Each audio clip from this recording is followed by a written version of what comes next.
Hello, my friend, and welcome to the 562nd episode of the Sales Podcast. I'm Wes Schaefer, the Sales Whisperer, your host. Today we have the creator of closers, Cole Gordon, and we get into the 7 steps that every individual must overcome themselves before they're ready to buy from you. So Cole rattles these off. So I think he knows a thing or two about sales and making salespeople. So he's got an interesting program. We get into that at the end, but he helps create salespeople for companies. He helps salespeople find jobs, get kind of a certification. So it's interesting. You'll see his ads everywhere. He's built a nice business, and we get into how he does it, but also how to make more sales. So get ready. And if you need that kind of help as well, if you want to do it on your own, check out makeeverysale.com. No promo code is needed, so avail yourself of the new lower price. And if you want ongoing assistance every week, join us, sellmoreofeverything.com. All right, go do that, get started, pause this, go and roll, then come back and listen to this episode with Cole. Cole Gordon, closers.io, all the way from Ohio, man. Welcome to the Sales Podcast. How the heck are you? I'm doing good, man. How are you? Thanks for having me. Hey, I'm asking the questions here. Don't turn this around. Don't use some NLP magic stuff on me, all right? Gotcha. All right, I had a moment there. Closers. Do we need closers anymore? I thought it was all kumbaya, man. I thought we did some TikTok twerking and people just bought our stuff. Do I even need salespeople? You need salespeople. Well, it depends. I mean, typically, I think if you're selling anything above 3,000, 3 to 10,000. I mean, 3 to 10,000 is kind of the minimum range, but I mean, obviously, you go into the $1 million range or wherever. Yeah, I think phone sales is probably, especially for service providers, the best channel to actually close the sale, in my opinion. Is this for cold calling or for inbound? A little bit of both. Where's a closer needed? Well, I mean, it depends. Typically, when people say closers, they're talking about the person who's taking an inbound call or taking an outbound set, right? But in terms of the positions that we staff, and then also like salespeople we train, salespeople we place on the other side. And even if you look at my company, I mean, I have a floor of probably 25-ish salespeople, and we have tons of MDRs, we have some SDRs, and we have, account executives, which is like your closers, so to speak, right? And so your MDRs is leveraging your marketing contacts, so maybe your book buyers or your opt-ins or whatever, calling them who've already heard about you at least a little bit. They're still kind of cold, and setting them on the calendar. But an SDR, in my company at least, is reaching out to you and you have no idea who we are, right? So through an email, through a cold call, that stuff all works. It's harder for sure. It's easier when you have good marketing and good sales working in unison. Much, much easier, but you could still just have a good old outbound sales floor and do pretty well. So what are these initials, MDR, SDR, AE? I mean, we're talking about KPIs and ROIs, right? Because if the VP hears that the VC is on QP, never mind, that's an old movie. But, what are these acronyms? Yeah, so SDR is a sales development rep. MDR is a marketing development rep. So long story short, the reason I use those acronyms. The reason I use those is because a marketing development rep is very different in the sense that they're capitalizing on leads generated by marketing. That could be like a web form filled out on your website. That could be a Facebook ad lead form. I mean, that could be any of those things. Whereas an SDR is actually like the typical outbound salesperson that we think of, who's like pounding the pavement, they're cold calling, they're sending emails. Like, it's more business development. So that's why I did differentiate that, because they're different roles. I typically don't have my MDRs do SDR stuff and my SDRs MDR stuff. It's very different type of roles, even different, a little bit different sales cycles, even if it's the same product. And then an AE, in the software world, that's what they refer to the closers, right? The ones who take the calls. Doesn't mean your account executive can't do its own little bit of prospecting. I think they should, especially when they have downtime or calendars are light. But the account executive is like the closer. So Is that word closer, is it misunderstood? I mean, is this somebody, is the old jerky boy say, you buy this stuff right now, man, I'll rip your face off? Or is it a little more subtle?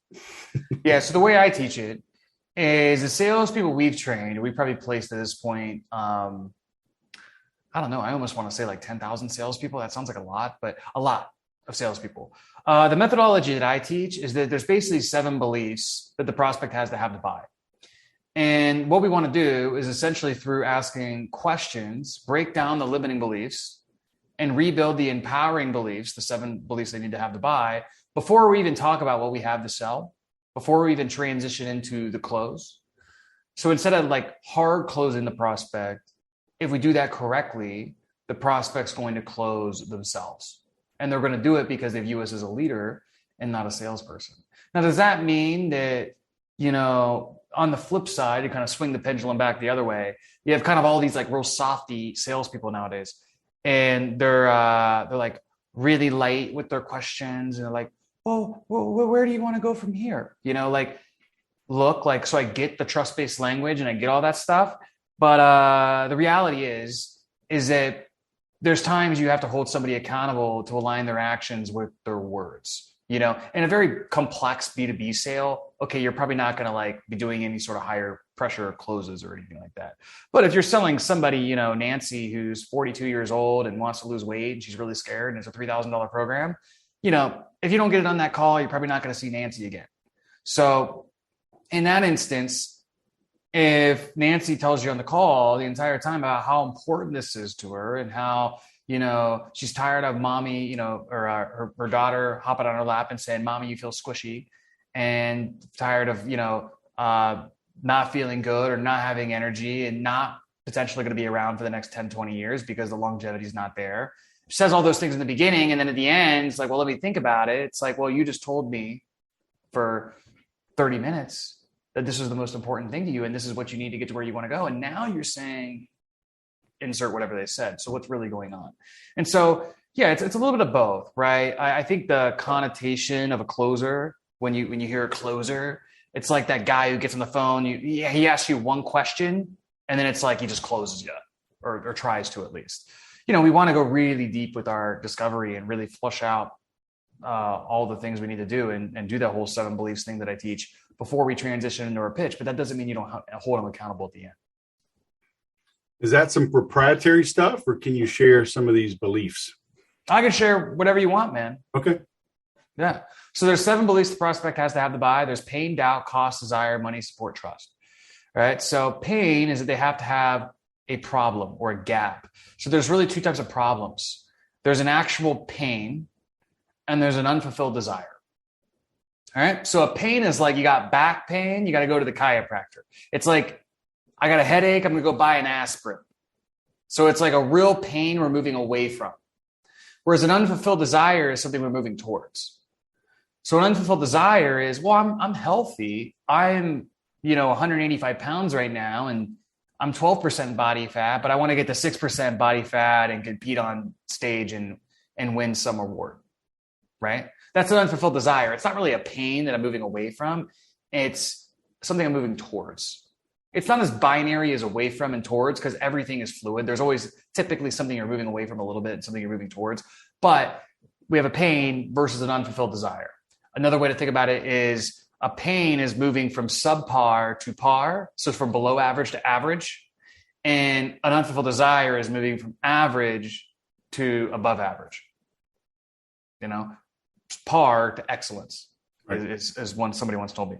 So you have to first establish the pain. Everything else is predicated on the pain.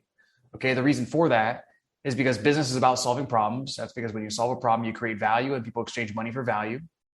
So sales is really just the demonstration we can solve a problem for somebody else. So if there's no problem, there's no sales. So we have to establish what that gap is, pain, unfulfilled desire, whatever, first. Then the next thing, this is not necessarily the syntax of the sales process. However, you could do it this way. You could. The syntax is a little bit different, but you can talk about that later if you want to. But the next belief is doubt, right? So they have to have some sort of belief that going with you, whether that's buying a software, whether that's buying a coaching program, whether that's buying whatever, is going to be better than them trying to do it themselves, right? Doubt doesn't necessarily mean like they have to not believe they could do it themselves, even though it could mean that. It could just be but the belief that they would rather take a faster route, that's a more effective route of getting there, that's going to be less time, resources, energy, etc., than DIY. It's really answering the question, why not DIY? Okay. Cost means that if they stay where they're at, essentially, it's more painful, it's more costly in the form of time, energy, money, attention, all that stuff, than the pain of investing into your product or service, right? So when Tony Robbins talks about the Dickens process and like, this is an example I always used where he builds leverage on the thing that you want to change in your life by having you imagine, a year from now, 5 years from now, 10 years from now, what's going to happen if nothing changes and how bad things are actually going to get, right? And then he wants to bring that to the present moment to build up costs so somebody changes their behavior. So that's really what cost is. Now, obviously on a sales call, you're not going to have somebody do the Dickens exercise, but it's very similar to that. It's usually asking the questions, why is this important now though? What's going to happen if nothing changes? Now, you don't just ask those questions flat out. You have to set up those questions the right way. That's what it's the difference between a novice and a very advanced person is the setups, right? So it sounds natural, not like you're going through a script. So this cost, pain, doubt, cost, desire is the payoff if they fix the problem. So it's the compelling future, what happens when they fix the problem. So you see how all of these things are predicated on the problem. Doubt is the inability to fix the problem. Cost is that if the problem goes unfixed, it's going to be much more costly than the investment and the time, energy, and attention of investing in whatever you're selling. Desire is a compelling payoff of fixing the problem. So we have to have the problem first. Remember that. Then there's support, which means the people around you or the stakeholders will support you in making that decision. So that could be your board, that could be your wife, that could be your business partner, whatever. Right? That could be your team. Like I actually didn't make a decision on a product we were going to buy because I brought it to our team and they weren't really bought in. And technically I am the decision maker, but I also know like I'm not going to do it. So I got to kind of give it to an executive and see if they can do it. You know what I mean? And if they don't have the bandwidth right now, we're going to have to hold off on that. So that's the support belief, right? Are the people around me, close to me, going to support me and investing in fixing the pain? Then money is the resources and willingness to fix the pain. So that's two different things.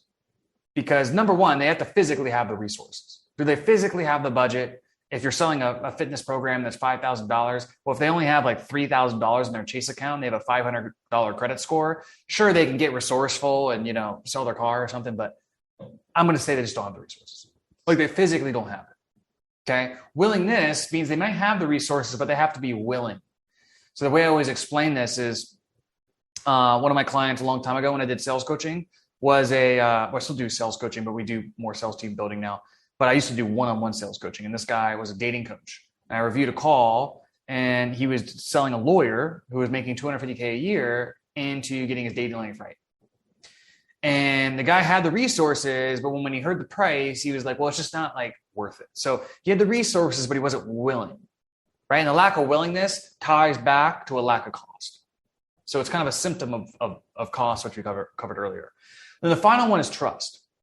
And that is trusting you, that is trusting the company. But the most important thing is it's them trusting the methodology.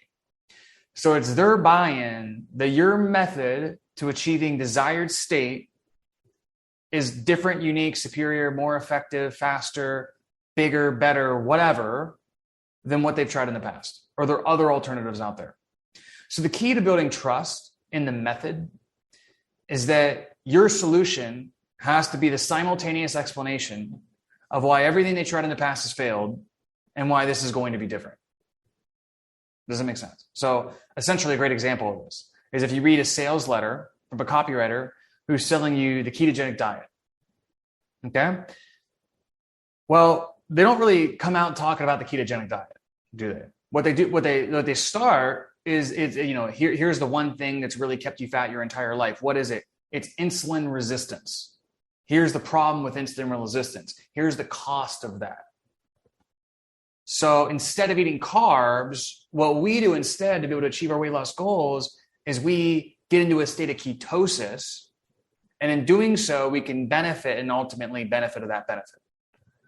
right? So by the nature of me explaining to you what getting into ketosis really is, like insulin resistance versus ketosis, by the nature of me explaining to you how that works, if you've had trouble losing weight, if it's done correctly, you should understand, number one, why you failed in the past, and number two, why this is going to be different. Does that make sense? Yep. So that's the 7. Yeah. Cool. Yeah, and you're right. That's the science, right? And the art is knowing how to weave these questions in and recognize the pain and where to go deeper, where to pull back a little bit. And so you're hiring people, you're training them so they can do it for your clients, right? But you maintain like the management and support, so your customers can just go do their thing, right? Keep making content, giving speeches, whatever, and you're teaching the salespeople and managing, monitoring them to fulfill for your clients. Yeah, I mean, we don't manage it for them. We do support and coaching and training and all of that stuff. But at the same time, for the business owner to really have a 7, 8-figure business, they have to learn the skill of sales management. They have to bring that internal. Okay. If you look at in our industry, which particularly we're in more of like the coaching, consulting, agencies, high ticket services, that type of stuff. If you look at that industry, there's really nobody in there there might be like 1 or 2 guys, but for the most part, there's really nobody at 8 figures who got there with an external outsourced sales team. So, and it's nowadays a very sales team driven industry. Like you really need a sales team to be able to scale. So, and that's because of rising ad costs and a lot of other things. So, we staff them, we give them the people, and we do support, we do coaching, we do call reviews. So we do all of this stuff. We tremendous amount of support to really help. And a lot of people use this kind of as an outsourced sort of sales coaching arm for their company. Yes. But I really want the owner to be a leader for that salesperson. So the salesperson can look at the owner and say, I'm really proud to work for this person. Because a salesperson is the only person in any company that can't perform if uninspired. Your accountant can do the books perfectly if they're depressed out of their mind, but a salesperson is not going to sell anything without any conviction, without any inspiration.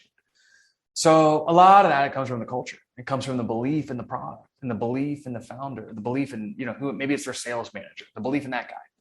It's got to be somebody. Yeah. And sometimes that's hard. Do you ever tell clients no or prospects no? Like, dude, you're a stick in the mud. I can't help you. Well, yeah, of course. I mean, we have requirements, obviously, but somebody has to be open-minded, trying to build it internally. A lot of people who reach out, I don't know, they reach out for. It's interesting. They just think we do all sorts of different stuff. They just know the word Cole Gordon and sales team, like they're like that. That's the extent of their knowledge. And they reach out and think we have like a call center, or think that we have like I don't know, a bunch of different stuff. But typically we're pretty good at helping people see that the building it internally is the way to really getting to the scale that they want. And they got to build it, and we'll give them the staff members, of course, which is like, a huge pain in the ass, right? Yep. It's much easier to go through a recruiter. Yeah. And is this working B2C or B2B or? Yeah, both, dude. Both. I got 2 companies. One is B2C, which sells sales training to consumers. And then the other one's B2B, which sells salespeople to businesses. So I kind of operate a double-sided marketplace there. Do you consider selling to salespeople as B2C? I do. Yeah. I mean, you could consider that kind of this hybrid. I call it B2 solopreneur. Yeah. But I do. To me, B2B is like a company that's at least doing $1 million. Like, I don't even consider, like, if you're doing like $250,000, $500,000 a year, I don't even really consider that totally B2B. That's kind of still like B2 solopreneur. Yeah. But at least it's it's B to consumer with money, at least a little bit, opposed to like if you're selling a business opportunity, if you're selling fitness, dating, stuff like that. That's when you're truly selling to consumers. The advantage is it's an extreme mass market. So you get really cheap leads, but the problem is the leads stink. Yeah. And you cannot really cold calling somebody like, hey, are you fat? You want to get in the gym? I mean, would that be more of an MDR? You have to, with those types of offers with the consumers, you have to, in my experience, have some sort of like inbound marketing or content marketing sort of approach. That could be through paid advertising. That could be through owned media, earned media, affiliates. I mean, it could be through any of that stuff. So, but yeah, you're not going to be cold calling people. Cold calling and stuff like that works great when it's a very targeted industry. And especially when you need to go for the top end of the industry. So like for us, like we can target people who are business owners in our industry doing $1 million to $10 million a year, get their name, email, phone number, and we would just reach out to them. It's definitely a slow burn. Like it's easier to do ads, that's for sure. But it's also like it's cheaper to pick up the phone and call them. Yeah.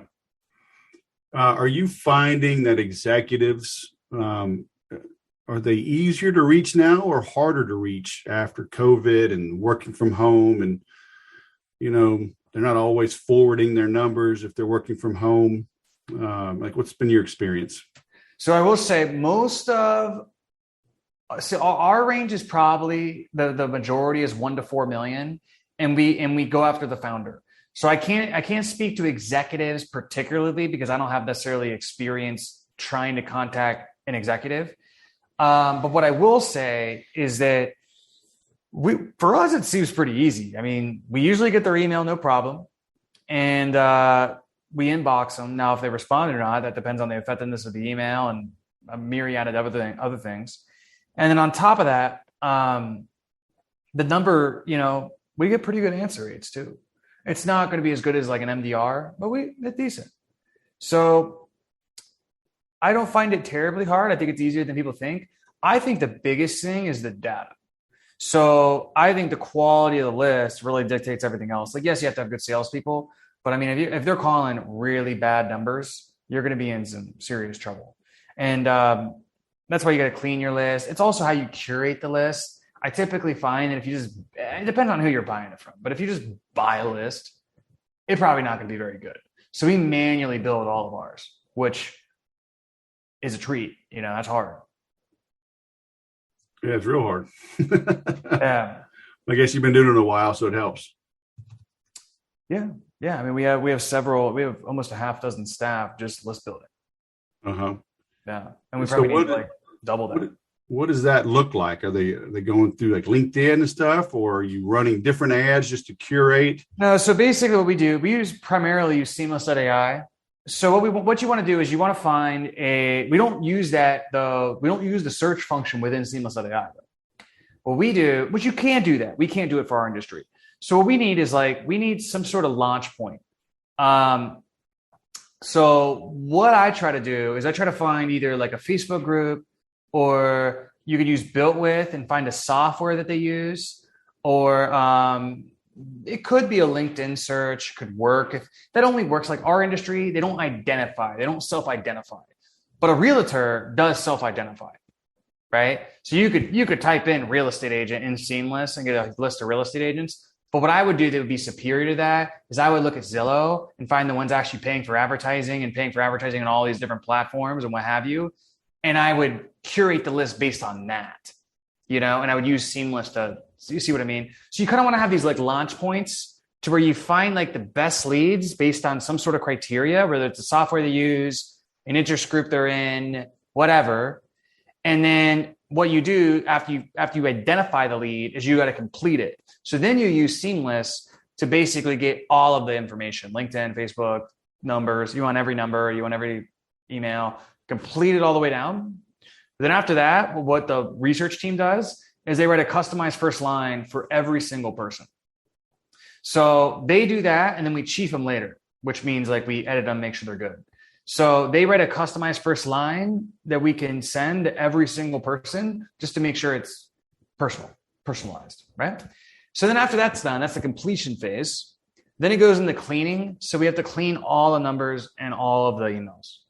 right? So that eliminates a lot of them because you don't want a bunch of dials to wrong numbers, and you don't want a bunch of emails to bounces because it can mess up your deliverability.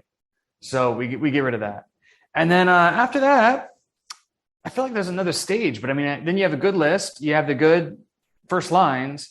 Whoever's managing the outreach obviously looks at the first lines and makes sure they're like legible, make sure they're good. And then, I mean, you could just send them out one by one. I mean, we use like a Mailshake type thing that sends out the emails. And then, you know, other than that, you just pick up the phone and start calling. Yeah. And do you find like people, they don't mind getting calls on their cell phones now? It seems like it's kind of. Well, yeah, some people get pissed. Now. I mean, yeah, some people are going to get pissed. If you're with MDRs, if you're calling leads that were generated by marketing, you might get some hangups, but generally they don't really care that much. You know, if you call leads though, that are cold leads, they get pissed sometimes. That's just the game though. I mean, you're interrupting their day. And honestly too, like if you sound good and your tonality is on point, I think they're less likely to get mad because I think they're like, oh, this is like a real guy doing his job and trying his best. But some people are just, we've had a few people just like explode or, you know, threaten to like sue us and stuff. So you just gotta have thick skin, I guess. Why do all the idiots have attorneys? Yeah, I know. Yeah. Well, it's interesting. Yeah. I mean, they say they're going to sue us, but I know they don't. They usually don't even have an attorney friend. But I mean, some have a friend, but that friend's like, shut up, dude. You're not suing them. It's business. I mean, there's nothing against calling someone. No, I mean, there's all sorts of, I don't know the laws very well off the top of my head, but we worked with an attorney on this. I mean, there is risks, but there's risks in everything. So there's certain risks, if this and that, I forget the exacts of it, but if it's B2B, it's generally, I think the FTC says, you know, if it's B2B, it's business buyer aware. If it's B2C, it's business aware, right? Mm-hmm. So they hold the business as much more accountable when you're selling to consumers and the other way around. Sure. Yeah. Reach out. So who's best for you? We're going to, you know, I'm linking to your website. Who should be checking you out? Because it's closers.io, right? Yep. So, I mean, it's two types of people. Number one, anybody who wants to get into sales or a current salesperson making less than 100, 150K a year, wanting to get their income to 200, 300, 400 a year. We can get that person, number one, trained, and number two, placed into a great position, obviously provided they do the work, you know, and all that stuff. So that's kind of on one side. Anybody who's in sales or anybody who wants to get into sales, right? And either of those people want to level up. The latter side is anybody who really has a service or some sort of coaching or some sort of course or some sort of online delivered service, essentially, that's $3,000 to $10,000, if not more. We do work with some software companies, but the big thing we want to see there is a good product market fit. So, because, you know, with some of the coaching companies and course companies, if the product's not good, I can like help them change it a little bit, and then we can get it to work. Software a little bit harder to change, right? So we want to see a good product market fit, and obviously it's got to be high ticket. It's got to be at least $3,000 to $10,000, and they have to have some sort of established way to generate leads, because either they're going to teach that way to the salesperson, or they're going to generate leads for the salesperson. But you can't just have the salesperson, you know, you can't just cut them loose and be like, hey man, just go figure it out. Just go get me business. Like, that's your job, dude, as the founder.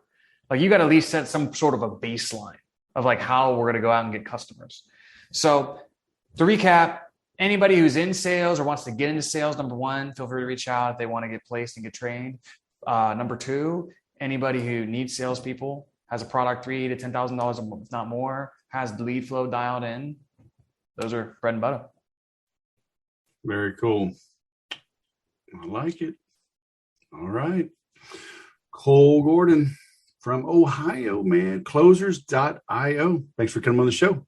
Thanks, man. Appreciate it. Have a good day. Despite doing 562 of these, plus over 50 on the CRM Sushi podcast, every now and then the audio gets messed up.